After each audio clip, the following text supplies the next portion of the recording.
So yan guys, magtatanim tayo ng Madre de Agua. So napakaganda nito sa mga alagang manok, baboy at mga hayop. So gamihan natin. Maganda to sa may tubig. So, mga ilang buwan lang pwede nitong gamitin. Yan. Napakaganda sa may tubig.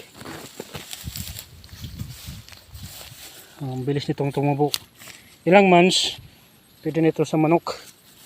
So makakatipid tayo nito ng konti. Makakatipid tayo sa pakain. Ayan. So huwag natin itatanim ng baliktad. Yan. Madre de Agua yan. So maganda po yan. So dadagdagan natin yan ang pagtatanim nito. Mas maganda, mas madami. Okay po. So magtanim tayo nyo kung may mga alaga kayong hayop. Makakatipid tayo sa pampakain.